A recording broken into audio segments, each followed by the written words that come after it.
ኣብ ትግራይ ዘሎ ትግራዋይ ብዝብል ሓድነት ታዋና በትር ንብላ ኣብ ተጋሩ ብቁጽሪ ውሑዳት ኮይና ናይ ምግባር ዓቕምና ልዑል ዝኾነ ሓድነትና እቲ ዋና መሰረቱ ኣብ ተጋሩ ዘሎ ሓድነት ንምልሕልሕን ኣፈላላይ ንምፍጣርን ኮነ ተባሂሉ ዝተኣለመ ሸርሒ ከም ዝመሰለ ብጣዕሚ ሓደገኛ ዝኾነ ዕላማ ዘለዎ ምንቅስቃስ እና ሰልፊ ንምግባር እዮም ዝዳሉ ዘለው ካልኣይ ክንርድኦ ዝግበአና ናይ ሰልፊ በዓል ዋና መን እዩ ዝብል እዩ ናይ ሰልፊ በዓል ዋና ጀኖሳይደር መላኺ ኣብይ ኣሕመድ እዩ ንሱ ሙሉእ ፋይናንስ መዲብሉ ሰባት ዓሲቡ ነዚ ዝመርሑ ሰባት ኣብ ትሕቲኡ ዓሲቡ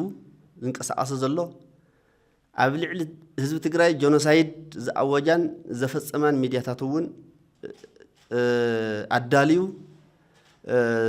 ብቼክሊስት ኮፍ ኢሉ ባዕሉ ዝመርሖ ዘሎ ሰልፊ ምዃኑ ህዝቢ ትግራይ ክፈልጥ ክኽእል ኣለዎ ማለት እዩ ይኹን ደኣ እምበር እቲ ዋና ዕላማን ጠንሳስን ናይቲ ጀኖሳይደር መርሒ ዋላ እንትኾነ ኣፈጸምቲ ናይ ሰልፊ ግን ኣለዉ ብዋናነት ጀነራል ጻድቃን ዝመርሖ ጉንድማ ጉጅለ ብሄራዊ ክሕደት ኣብ ድሕሪኡ ድማ መዓት ዓሰስ ገሰስ መሻርክቲ ዘለዎ